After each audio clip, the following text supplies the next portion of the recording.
All right, everyone. Happy fall and welcome back. For those of you who don't know me, I'm Chris Halstead, Managing Director of Sales with Brown Harris Stevens, Connecticut. And each month, I give you a little recap of what's happening with the real estate market in the 12 towns in Lower Fairfield County. So let's see what happened in the month of September. To get right to it, some positive news. And if you've been watching, you know we have been waiting for a while now. The biggest news in the month of September was the Fed's decision to cut the rate by 50 basis points. That's right, 50. Initial expectations were for 25, but the Fed doubled up and gave the economy a real shot of life. In addition to the 50 basis points, the Fed has indicated further rate cuts are coming this year, and some outlets are projecting as many as 75 more basis points before the end of the year. So, how does this impact the real estate market? Well, even though the Fed funds rate and mortgages aren't the same, they tend to track, and mortgages came down too. The 30-year fixed dropped to 6.09% as of the end of September. That's the lowest number we've seen since 2022. Now that we've talked about how lower rates impact both buyers and sellers, buyers have more purchasing power, and sellers who are holding low-rate mortgages may be more inclined to list their houses for sale as rates come down.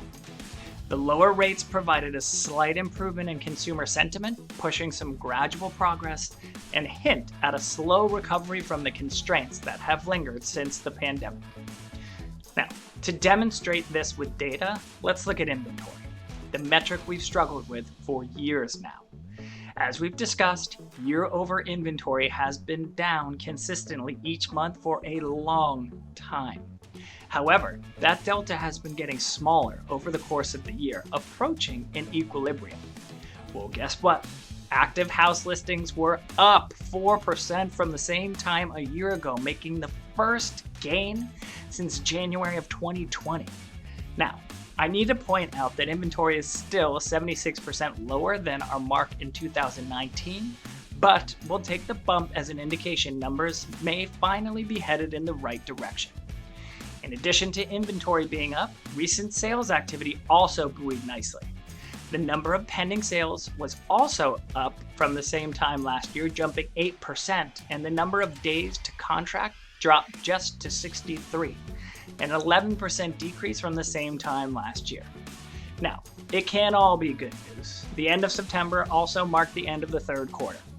Looking at closings, the quarter recorded only 1,541.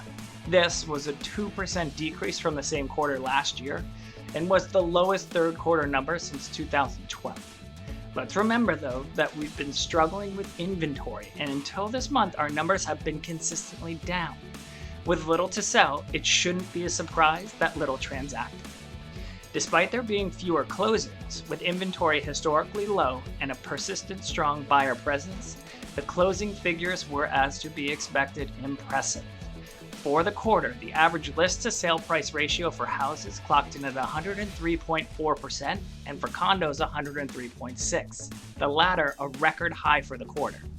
58% of the closings recorded north of 100% of the asking price, and another 12 sold at an ask for a combined 70% of sales closing at or above ask. With a majority of sales recording above 100% of the asking price and closings happening in record time, it's no surprise that prices continue to climb as well. The median sale price for houses rose 7% year over year to $1.27 million, with median condos seeing a similar 5% increase. All right, inventory is slightly up. Pending sales are up. Houses are moving incredibly quickly for above ask. What does this all mean for our absorption rate? For the month of September, our absorption rate clocked in at 2.9%. Okay, cool. But what does that mean? Well, you guessed it. We're still in a seller's market. And as I plead every month, if you are on the fence about selling, there has not been a better time to do it. All indicators point in your favor. Okay, I'm gonna wrap it up with that parting thought. Let's all keep an eye on what the Fed does in the fourth quarter and hope for more future rate cuts. If we can shave a few more basis points, I think we're really teeing up for an active Q1 2025. Let's will it into reality. As always, please remember to click through to our Mastery of Connecticut webpage for more Fairfield County information and in-depth market reports on each of our 12 towns. Thanks for watching, everybody, and I'll see you next month.